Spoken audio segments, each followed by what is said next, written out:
So that's the first thing I'm going to do once we're live. And it says we're live. Yeah, we're live. Just let me go here to the chat and chat.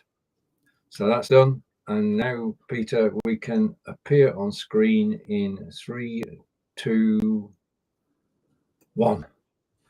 Oh. Morning, Peter. Morning. Morning.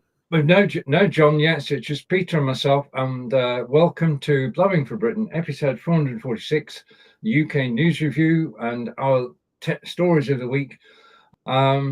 Yes. Okay. And we're just reminiscing about CB, Peter. Yeah, in the days of the CBs. Now, when it came out, I was in Germany at the time, and we used to have fox and hare runs or something like that, and you had people who would, they went away and hid, right? Yeah. But all they would do is press their mic, and then you had to drive to the area, and that's what we done as a hobby with the Germans. It was good. It was good fun, and it got us together, and we used to have like barbecues and things like that. But one night fascinated me that me and another guy from Dundee was sat in a car on the top of a hill in Germany, and I managed to pick up someone in Aberdeen over the airwaves and have a chat with them. They were on the beach in Aberdeen, so that was quite a good feeling. So, John, did you have a CB? CB radio, yeah. God, we're going back to in history, aren't we? We are, yeah. But what was your handle? Oh God, can't remember. Well, when I come back and started my business, I had one that was a rat catcher. Very appropriate. But do you remember when there was aerials everywhere and people and people met up and actually got married because of CB. Quite a lot of that. A lot of affairs as well. This was well before the internet, wasn't it? Oh yeah. Yeah. Yeah. These things always fascinated me, I like communications. But yeah, it was very good. So that's us talking about. So, do you know it might come back one day because of cost of phone calls and things? Yeah. It may I don't know what's up with my camera. It keeps moving. So we notice. Have you got the XSplit, John? Oh yeah. Yeah, I thought you were going to delete XSplit. Sorry. I thought you were going to delete XSplit. I have. No, you haven't. You've got a virtual background. Yeah, that's from in OneStream. It's a OneStream one. Yeah. Okay. Right. What can we talk about with the viewers? Let's get this viewers. I don't know what the heck is happening. Okay, well, you carry on doing that. We'll speak. It's going anywhere but I want it to go. Right. If you're listening to us on Royston Radio, like to say thank you, and I'm just going to play. Online, on app, on smart speaker. The future of radio today. Royston Radio. Community is our middle name. Yeah, very good. That's the. No. So what we've got, folks, is John's like one of those astronauts that goes up and down and whatever. We'll let him sort himself out. It's the most I've seen of John. Right, that's better. It's the cable on the back pulling it backwards. Stephen, have you anything that we can talk about? Anything we can talk about? Syria. Syria, that's what I was going to mention. One of the things that struck me is that in 2011, I can remember BBC reporters being in Syria, reporting on a country which was at war with itself. And Russia and Iran were supporting Assad, and the rest of the world sat there watching and never did get involved. The story just went away. But the oppression continued for 13 years before the people themselves took it into their own hands, Peter. Yeah, what amazed me, Assad, to me, came along as a nice, but I didn't know. Did you know he was an eye surgeon in London? Yes. I never Only knew that. retrospectively. Yeah. I never, and he came across as a quiet individual to me, like a caring individual. But look at his own people. What worries me? What's going on? So what's happened that I've His seen? wife is English. Yeah, she's English, but I think she's of She's of Syrian. that descent. Yeah. Yes. Both the parents were. Okay. So this is Syria. what I'm looking at. Israel has always had a blind spot in their radar, and they managed to control it now, and that's Mount Herod or something like that. So what? The Golem Height. The Golem Heights. No, this is another hill. This is another one right. that looks. It was like a blind spot to them, so they've managed to go on top of that. And so what Israel has done is they've set up their own buffer zone. They've come out of Israel and they've set up a buffer zone of troops to protect themselves in case anything of Syria said, "Hey, you're okay. You're going to be okay. We're not against you. We're not going to attack you now." But he would say that just now, right? Because it was so easy for him to get toppled by big forces. So what Israel are doing just now, they've knocked out all their planes. They've knocked out a lot of the ammunition. I think it's nuclear. They're doing what they can to protect themselves at the moment. And I doubt if they will give up the new high point that they've taken. I can't remember the name, but it's Mount something. You can see it from the Golan Heights. It's always been vulnerable to them. So they've got that, and I can't see them giving that up for a while. I doubt if they ever will now. So they've just territory. There's nobody can force them to, is there? I mean, basically, they're the only fighting force in the area. Yeah. Plus the Russians. They've pulled out. The Russians are busy. They've moved the ships offshore, but they've still got fighters and bombers at their air base. Right. Okay. But the Russians are busy with something else. No. Say that again, Stephen. The Russians are busy with something else. Yeah. They don't have the time to get involved. They're still at war with Ukraine. Yeah. And the latest thing is that the Russians will move to Libya to be clear of what's going on in Syria. They always want to have a place in that area. Well, they need something that allows them to access the Mediterranean. Yeah. That's if the Libyans will let them. Oh, I think there's a section of Libya that's very much pro-Russia. It's getting. I've been looking at Ukraine. Do you know what gets me? There's people still dying every day now. Russians and the Ukrainians, Koreans.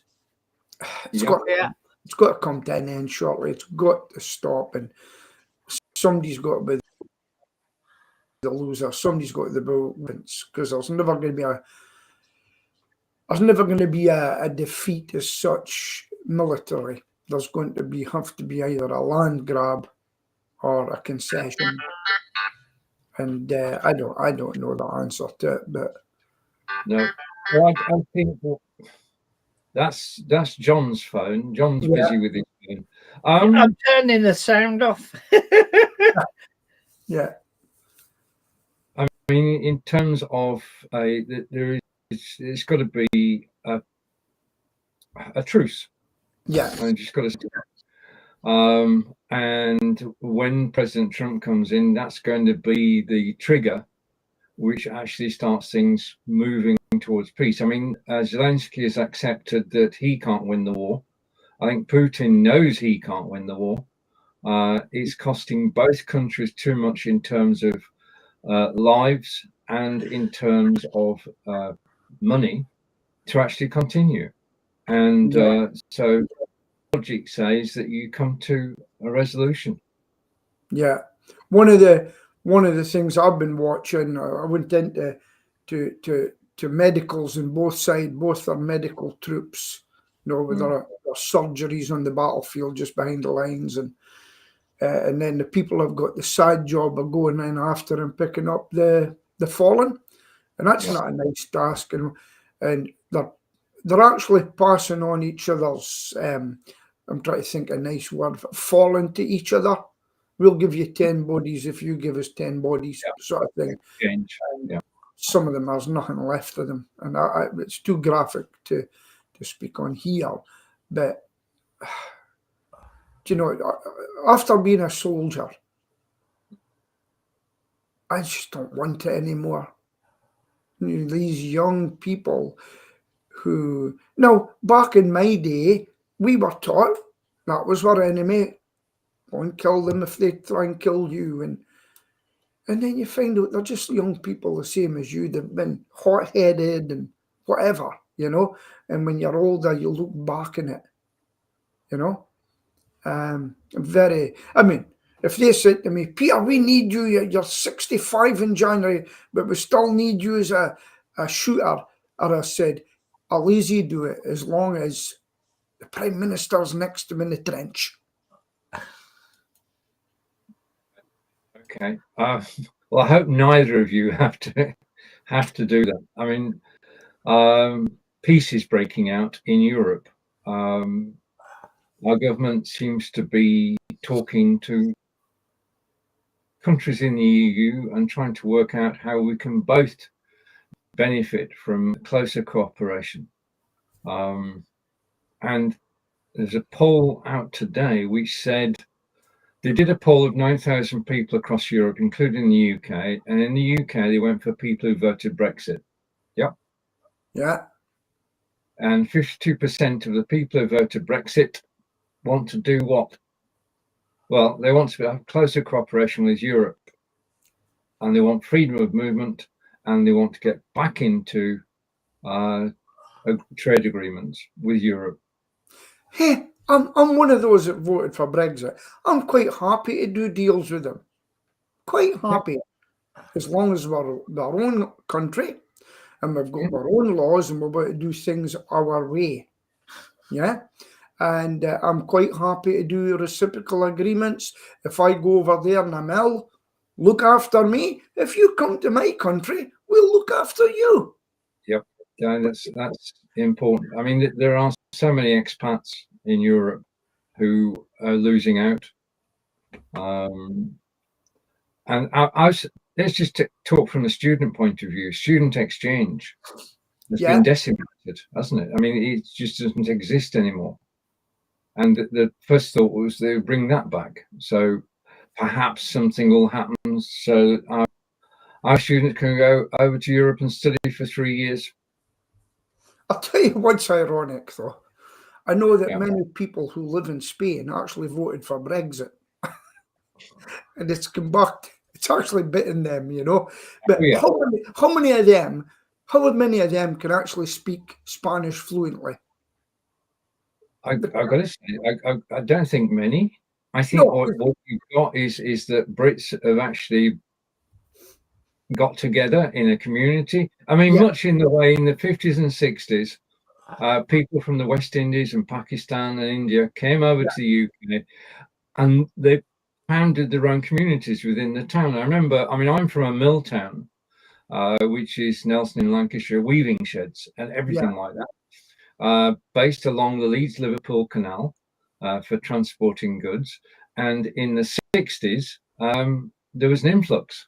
Because we Brits didn't want to work in the mills anymore, people came over from Pakistan and India, and they went to work in the mills, and they basically took over is probably too strong, but they took over part of the town. They didn't live. They weren't geographically spread around the town. They would take over their own area, and open the shops, which catered to their way of life. Now, it's not to say that they didn't all become British, because they did, but they managed to preserve their own identities. Well, we're the same in Aberdeen. We've got an area called Torrian. I believe there's about 2,000 Lithuanians there. And when you go up to Fraserburgh, all the factory workers are basically foreign people, came to work, don't mind it.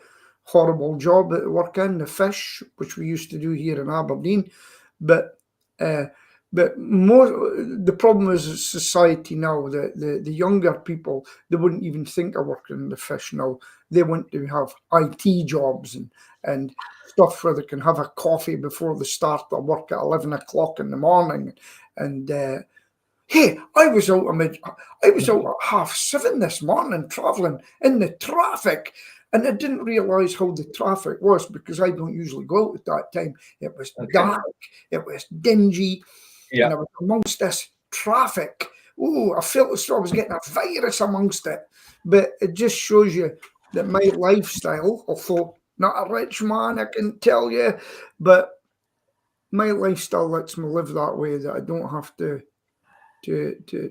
go out and all that, Sorry about this, Peter, but you don't have to be part of the rat race. Yes. But, I felt good getting up, because I got the worst words I ever hear. It doesn't happen often. My supervisor goes, 7:10, Peter, I'm ill. And he sounded ill. I says, okay. And I just got up and I says, let's get going. I go and picked up another employee and for a van. And it felt great. But do you know what I was just thinking, folks? Next January the 16th, in case you want to send any cards or anything, I will be 65. No, it doesn't count anymore. 67's the age of, I could have being old. I could have got a pension, and boy, could I do with that extra £900 just now. But there was talk of the age of the pension going up. Is that correct? It's got to go up, Peter. It's got to go up 68, 69, 70. We just don't. It would be great if we could pay for it, but the government doesn't have the income to do it. So therefore, what they do is they take a year off. Yeah, and everybody who turns 68 that year will have to wait. Well, wait a minute. When is this being implemented? It's been implemented for ages. It's currently 67 now. That's why I said to you, you got 2 more years before you can even think about. No, I'm 66. I checked. I'm 66. Because they haven't put the new age in yet, have you? The Labour government. Yes. When did they put that in? When you weren't looking. When did that? It better not be. Actually, Pensions Act 2011, the state pension age for both women will start to increase and reach 66 by October 2020, and then it's gone up once more since then. Right. Am I getting my pension at 66 or what? No, I doubt it. You can look online anyway. It'll tell you online. I did look at one point. I think I've made it. And you're self-employed, aren't you, Pete? So what have you been paying in terms? Have you been paying class 4 stamp or class 2, or all these questions come into effect? Yeah. They just don't want me to get it. I'm really looking forward to get my pension. I'm furious about this. I'll be looking into that. But here's another thing. They're talking about, do you guys have a private pension? Now listen in, folks. This is serious talk now of Royston Radio. Now, do you guys have a private pension? Yeah. Well, you couldn't live on the state pension. You guys are going to be means tested. No, we're not. It's the poor people going forward that will be tested. So they won't get a pension. They won't get a state pension. Well, So if you've made 32 years of contributions, then you get your state pension. Oh, but they're going to wait and means test it after that. I haven't done any of this yet. It's only rumours. Yeah. Yeah, and they'll say, put this rumour out, see what the reaction is. I'll tell you what we'll do. Put out that farmers are going to be paid more. When was your birthday, Pete? What year? 1960. So, what day did you say it was? 16th January. 1960. So, I'm on the state pension age calculator. Right. Yeah. And 1960. Yeah. Yeah. This is live on air. Check your pension.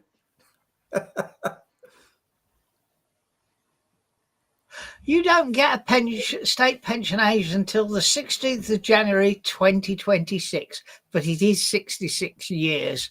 66. Only because the 67 comes in not long after that. I get a year and a month before I'm a real pensioner.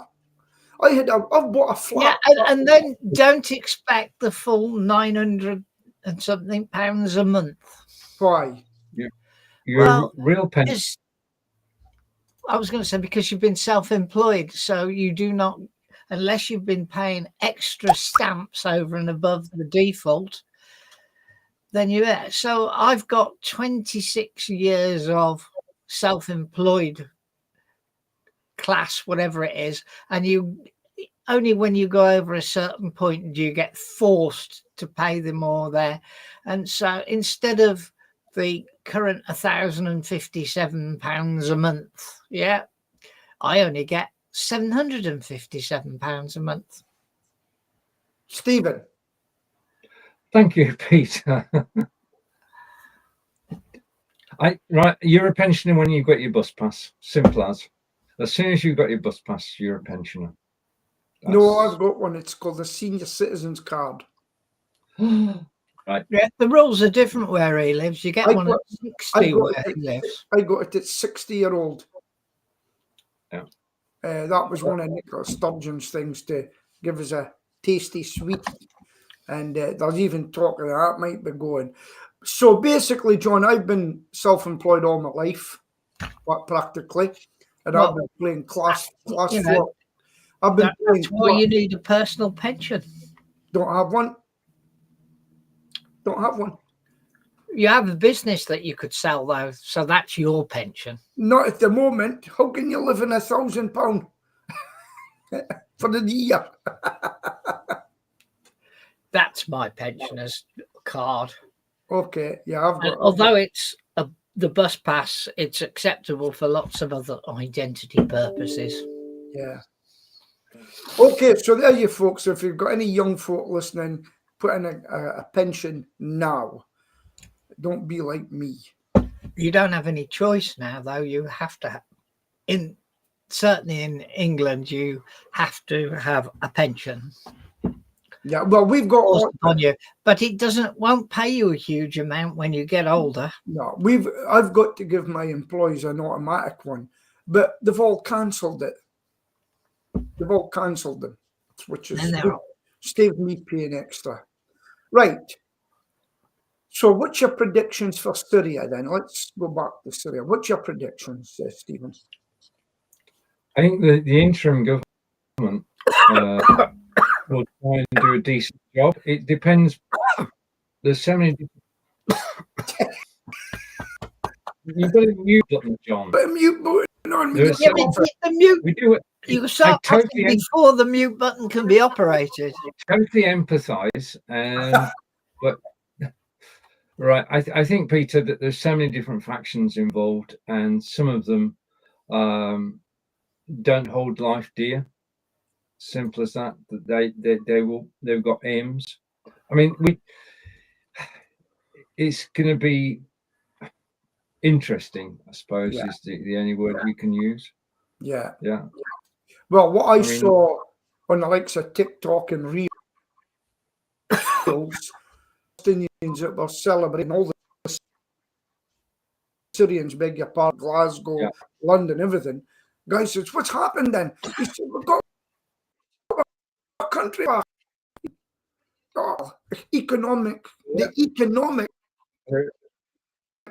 It's not which I I think at the moment they would rather live in England because they don't know what's going to happen in Syria. We need a certain level of security. I don't think they'd get that if they went back to Syria at the moment. No, we're not going to send people back. The problem. So what I think we should do just now is I don't know if they're coming into the country from there saying, yeah, we should do on a permanent basis is let people in, but only on a temporary visa, everybody. And settles if you make one move wrong. And because that's what's happening in America. Have you heard it? No. He's the new border. You watch more than we do. Well, Nez as well. I've no option. Professor Nez. So basically, what Tom was a New York cop. He was he went to the border. He worked on the border. He went up and he said, "Big army." If you look him up, when they try to give him a hard time, he says, "Who built the cages?" It was Obama. He built the cages on the border, and all the families were putting in them. So he done it. Really has a. So anyway, Tom Holm, the border czar, and he said, "Well, we'll immigrant, and they're going back home." And they've said, "Well, if he comes here, we'll not cooperate. We will not hand him over, etc., etc." So when he was interviewed about that, this is the local mayor of such and such said that they're not going to cooperate. He says, when we come with the federal people that we're coming with, they either step aside or they'll go to jail too for harbouring illegal immigrants. And that's how tough he's going to be. The mayors came back on and said, "Well, we didn't mean it in that way." He says, "You get in my way, you're going to jail." He's not messing about. No, but you've got a situation where people have been in the country, paying their taxes, working hard, part of business, and now you're turning around and saying, "We don't need you anymore, we're sending you back." Okay, no, that's basically what they're saying. Sending you back. He's going for the illegal ones that are here. The illegal ones for living and working and paying taxes. Well, all right, they're not paying taxes, but basically they're part of businesses in a particular city. And what he's saying is, I'm going to close down the businesses because I'm going to send you workers home. I'm going to send you workers home. He says, we're coming for the illegal immigrants that went on the run. He says, we're going to find all them first. That's my first one. Them that are out working on the black market, etc., etc., right? And Trump has also said, if an illegal immigrant comes here and takes an American life, they will be executed. He's hit me, no messing. But the thing is, some people have been they've been allowed to work in some states, right? They're still illegals and they're paying taxes and everything. And they're going because they're still illegal. It's only because they've got soft mayors in the area that have let them do it. They're illegal. No. Just from a practical point of view, you've got people working in your car factory. Yeah. Okay. And it's Monday night, everybody goes home. Tuesday, only half your workforce turn up. Yeah. because car factory's fault for employing them. But if your own people won't work there, we've been here before in this conversation. Well, what you do then is you get new legal migrants to take their jobs, legal ones. But it's an issue we've had in the UK ourselves, particularly in restaurants where we have Chinese and Indian people who also don't have legal status in the country. Yeah. And we go in and raid them, and we go in then and send them home. It's just he's got the problem in a much bigger level than we have. Correct. I've got them round the corner from me, my local Chinese takeaway, which I don't go to, right? They got raided. And I think they got fined £5,000 per person, something like that. Yeah. And then the illegals were picked up. Listen, I went into a place. I'm in my business. I go into these places. Do you know what? I went into a place one day. The owner, he came down and he opened up a lock and he rolled up the front door, right? Yeah. I went in. Guess what was inside? No, tell me. 5 people sleeping in the back. Right. Locked in. Right? Yeah. I spoke to a guy I know from the fire brigade and I mentioned it. He says, is it such and such? I goes, yeah. He says, we know about that. They knew about that. Yeah. And they were locked in that takeaway, sleeping in the back. I've seen it for myself. I've been to places upstairs. There was a room with not 2, but 3 bed bunks. No, 3 here, and they're all in there. And one night when I was out in an area singing and all that, my bouncers disappeared. They were black bouncers, Nigerian. The street went empty at night, and the takeaway shops closed down. Do you know who was sitting on the street? The immigration van. Oh, right, okay. And my bouncers disappeared. Yeah. Because people hassle me in the stage and things. And we went out to have a look. The shops are all shut. They shut down the kebab shops. So that's the state where we're in. Yeah. It is. Anyway. Okay. Just want to talk about something which is weird, and that's Manchester City, John. Fallen to pieces, hasn't it? The thing, I know Peter would go and get a coffee. The things that go around in a cycle, don't they? You've got a team which nobody's been able to touch City for so many seasons, and this year they seem to have worked out exactly how they're going to play. They've throttled their main strikers, De Bruyne and Haaland, and they just can't get their act together.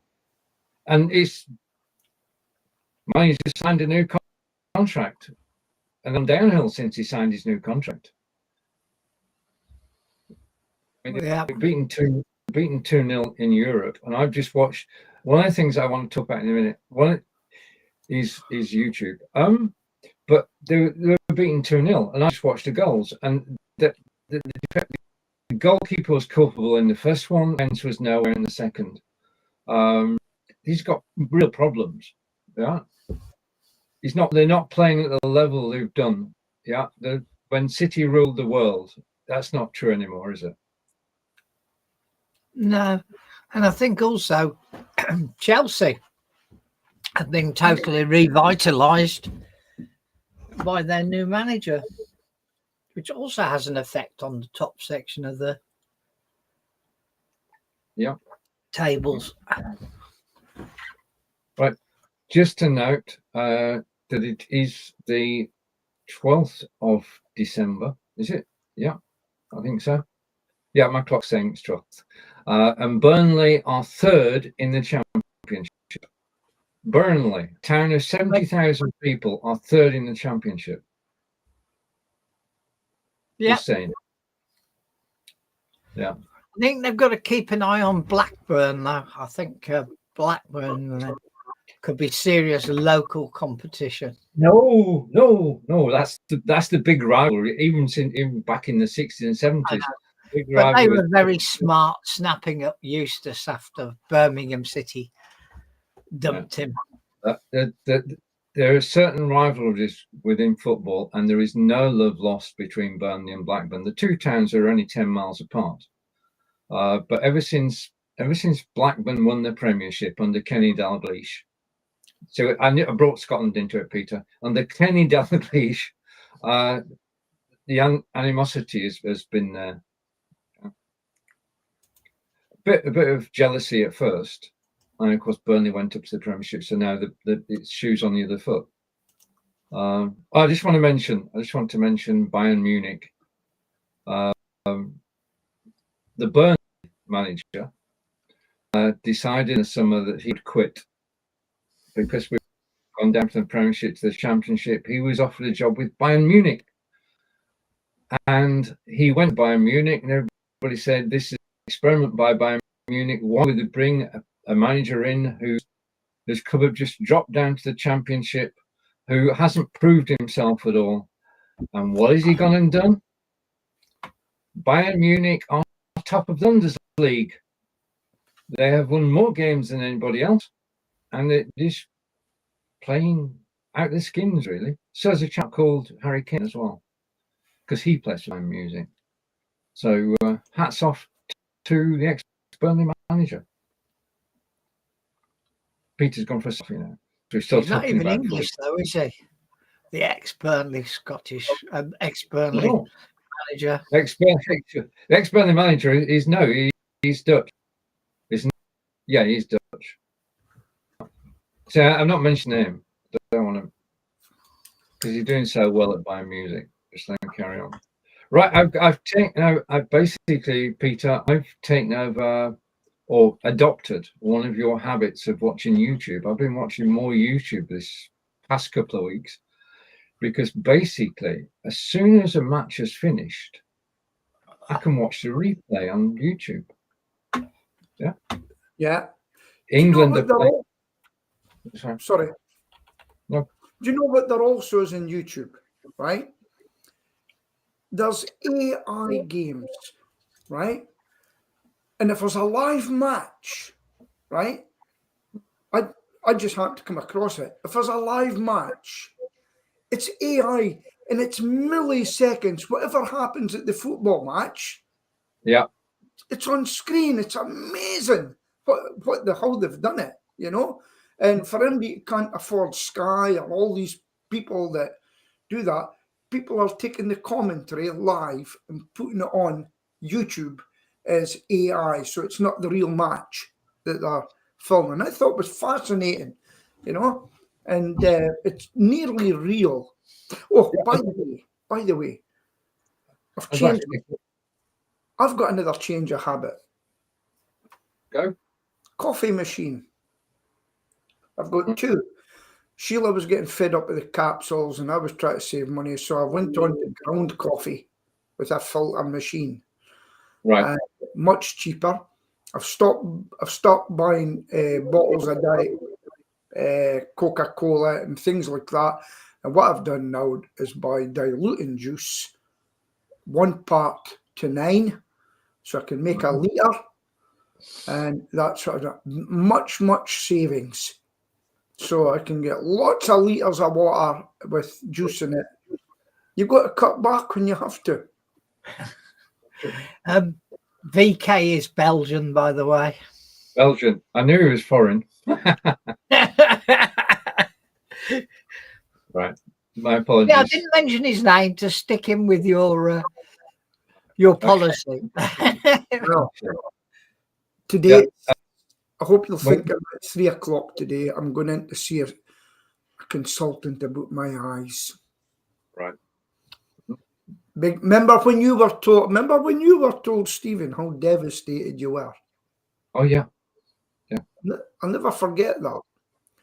And I'm scared, he says to me, "You'll be blind in 3 years," or something like that. I would be devastated. I mean, we are fortunate to be living now, because now the technology is such that most things, apart from old age, can be delayed. Yeah. Yeah. And I got my appointment at Bristol Royal Infirmary next Wednesday. We'll have to see what happens. Unfortunately for me, Stephen, I've gave up. I'm just eating anything now.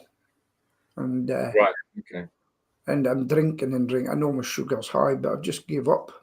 I think I'll be looking forward to going insulin, feeling better. Anyway, right, so anything else happening? Let me look and see what's trending on X. Here's the thing. Anna Breeze, a journalist that I work, well, she's now a ex-BBC, she says, I have just been voted this, something about X, formerly known as Twitter. I said, congratulations, but don't you think it's time you just called it X? Because when you see a Snickers bar, do you see written on it, formerly Marathon? We should. No, it's X or it's Snickers. Done. Change your name. Finito. Do you not agree?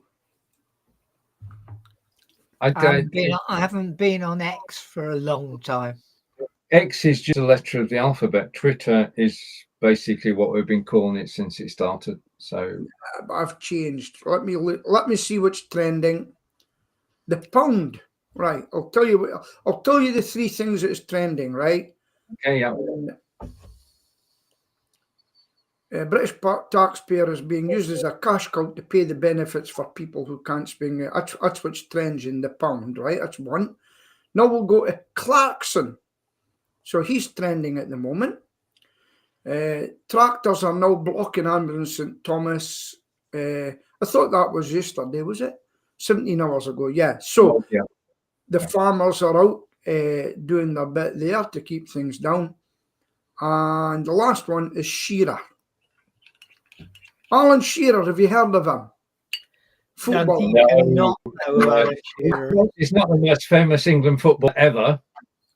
Alan Shearer was not world class. He was a brilliant striker, but at international level, European level football, he was non-existent. This is what's trending on Twitter just now. Well, he hasn't played football for 20 years, isn't it? Yeah, he was the finest in his day. Simple as that. Yeah, you know, he was the end of the day. Yeah, it's amazing. I actually meet I meet a few ex-Aberdeen football players in Aberdeen. You know, yeah. Some have done really well for themselves, but some have done not so well from themselves. It's quite interesting to meet them. Have you ever had a player called Joey Harper? Joey Harper was the king of Aberdeen, right? Scored a lot of goals. Just a little guy. During Alex Ferguson's time, and I'm told that the fans loved him. So Fergie, I believe, had to keep him pacified until it was time for him to retire or something like that. He was called King Joey. Then after that, he became an insurance salesman. You know. Okay. Yeah. And then he got involved with golfing. And another guy called Shearer up here, a football player in Aberdeen, he runs a big, well, not big, but a business where he takes American golfers around Scotland. That's what he does, you know. And I can't remember them all. And the goalkeeper, he was a Christian, so he does a lot of stuff for the church and things like that. But I don't know what he does personally. So that's how some of them end up after their football career. Some gamble their money away and drink their money away. Remember John Connolly, who was England winger and Burnley football player. When he retired, he went to open a chip shop. Right. He became the most famous chip shop in the area. The walls were covered with memorabilia from his time with Burnley in England. Right. And he became a local celebrity just on his Burnley career and then the chip shop, and he ran it until he retired. Yeah. I'll tell you what I must do for you in my pub, McNasty's that I go to, best pub in Aberdeen. They've got all the stars' pictures. Sports. It's a sports bar and it's an entertainment bar. And the amount of photos, real photos with real signatures on the wall, I'm going to have to film it for you and let you see them, and I'll send it to you. And so it's quite interesting. Do you know, I'm like famous in Aberdeen. People come up to me every week at a bar. It's saying, has anybody ever told you you look like Louis Walsh? And I still get that to this day.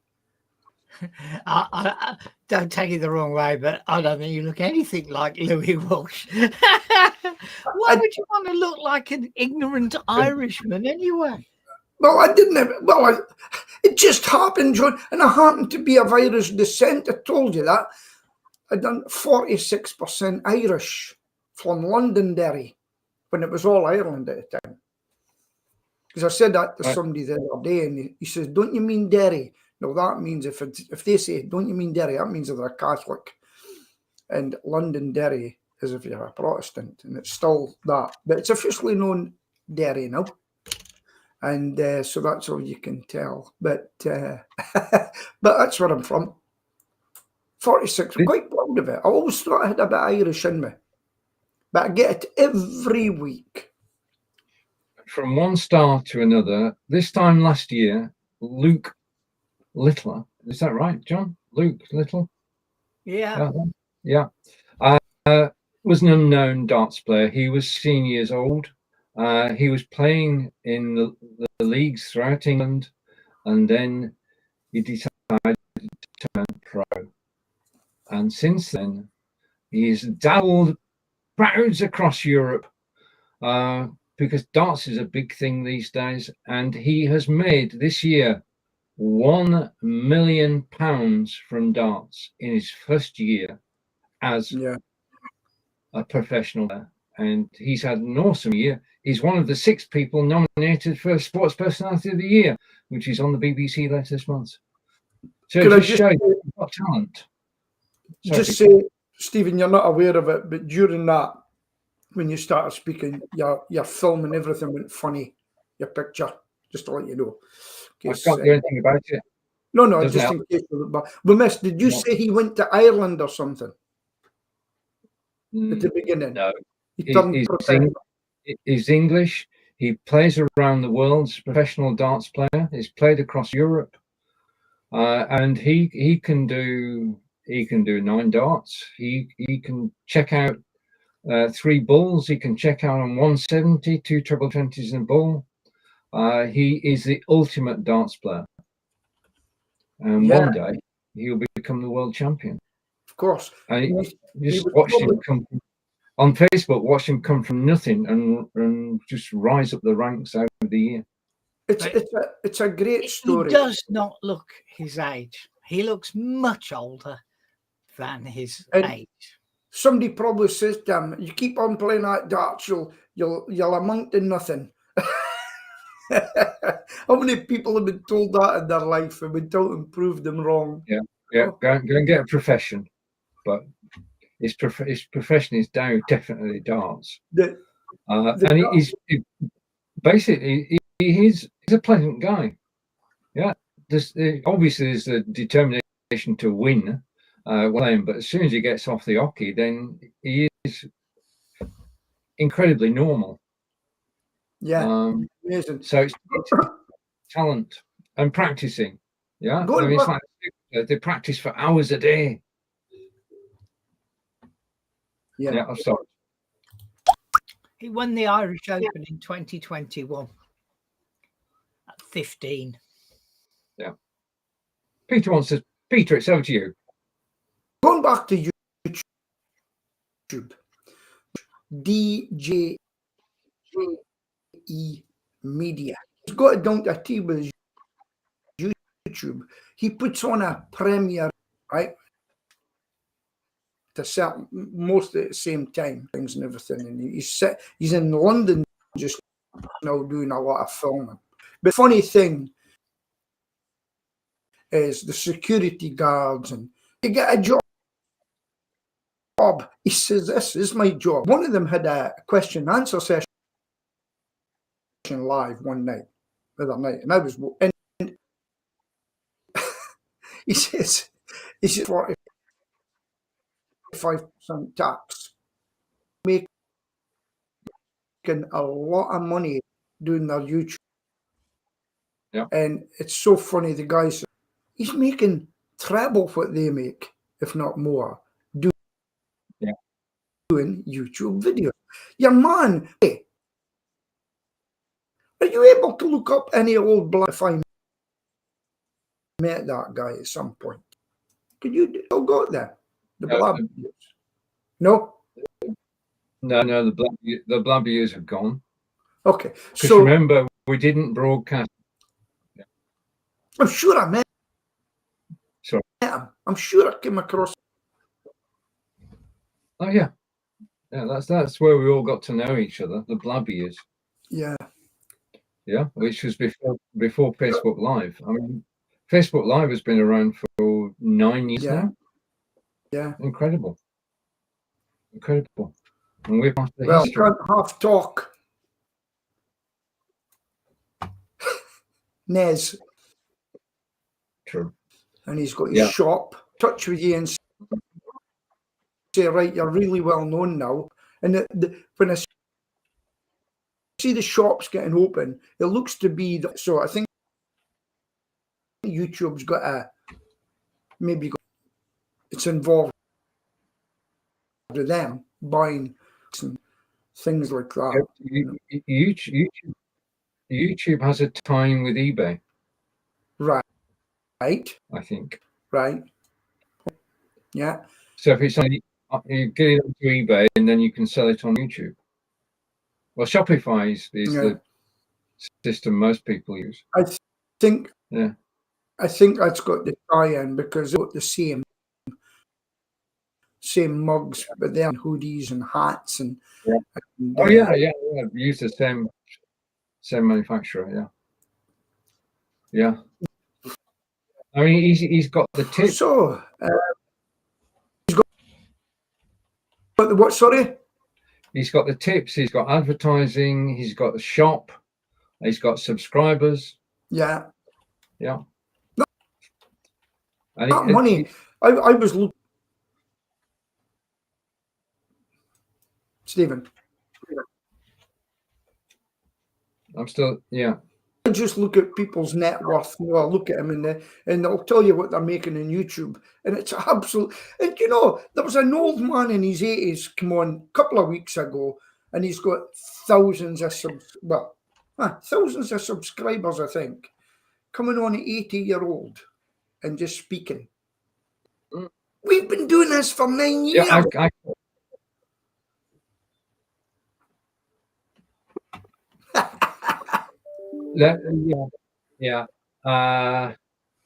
What makes a success? I don't know. It's just right place, right time. Simple as that. Right topic, right place, right time. There seems to be a lot of old people working on being old, getting views. Hint, Stephen.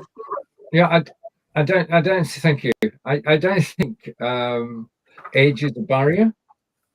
Yeah, it isn't. I mean, the guy who's 80, good on him. I hope he succeed. I saw a video in which he'd written something over 80. He was actually promoting the fact he was over 80, and it's all part of his shtick.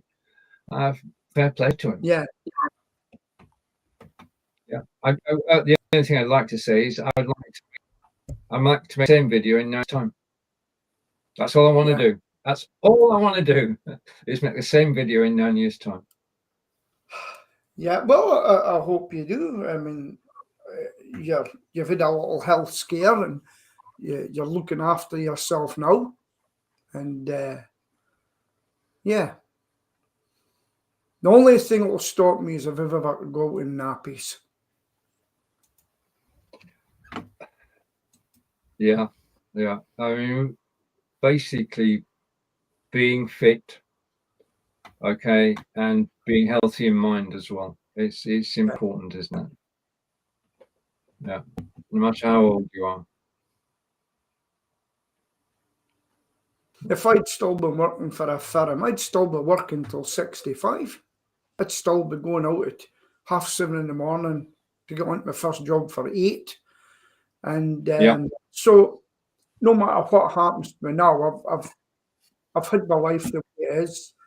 I live like a guy in the jungle that catches a bit of meat or a fish one day, and that's me. Just the way I've lived my life. I wish it could have been better. We can't go backwards. We can't go back. If somebody suddenly turned off electricity, we'd have to do what you just said, Peter. If we had no electricity, we would have nothing. No. Yeah. Everything that we now take for granted, television, radio, internet, would just disappear overnight. Turn off the power, you turn off our world. We know someone who hasn't had electricity for a couple of days. Sergeant TCS. Who's that? Well, I was thinking about him the other day. Living in the outback, his electricity was off due to Storm Dara for a few days. If you look, you'll see his posts, living by candlelight. So what's he doing? Sorry, he just lives in the countryside. But no, does he have a job? Sorry? Does he have a job? These days, he's retired like the rest of us, but still active. No, he runs his detailing business. NDS detailing. Car detailing, yeah. All right, a Tufty Club. Do you remember the Tufty Club? He's still very much involved in road safety. I'm trying to think of the name of the. Do you remember something or other it's called? Vaguely, Peter. Vaguely, yes. No, listen. Yeah, that's one. I remember the Tufty Club. What about the Green Cross Code man? Do you remember him? Yeah. Yes. Yeah. What about Reginald Moe husband? Remember him? Brings a 90 quarters. He couldn't park. No, that's the wrong guy. That's the wrong guy. He couldn't park. It was a government. Don't be like Reginald Moe husband. Took him ages to park, and everybody stood at the edge of the pavement clapping when he parked perfectly. Little things like that go through my head. Right. Basically, last night there was an outage, and Facebook went down, Messenger went down, WhatsApp went down, and Threads went down. Do we know why yet? Has anybody hasn't said it was us? No. No. It's maybe the Russians. Well, the thing is that when something goes wrong, I mean, you went into Facebook and the threads weren't there. Your page was empty, and you think it's me, but it wasn't me. It was the system had gone down. Yeah. Yeah. And the only thing you can do is check your mobile, see if that's working. Check the desktop, and then just switch off and go and read a book. This might be sad, right? I'll tell you what I found quite interesting the other day. Did you know that Mark Zuckerberg has given $1 million to Trump's inauguration fund? That's please be easy on me when I hand over everything to the FBI wanted me to do. Please be easy. That's $1 million. Could be a good investment, but it's not as much as other people have put in, not naming Elon Musk. Well, John, it's over to you. Yeah, I just looked on Neil's site. It's Project Edward, the road safety thing is involved in, and also Blue Light Aware. Okay. Said, well, after 30 hours of no power and living by candles and the fire, it just kicked back in, see how long it lasts. And then there's a picture of his house room in candlelight. So it's that time, isn't it? It's 11 o'clock. So it's goodbye from him up there in Scotland, him down there in the southwest, and me in the middle. So Stuck goodbye. in the middle with Same time, same place next week. Bye. Bye.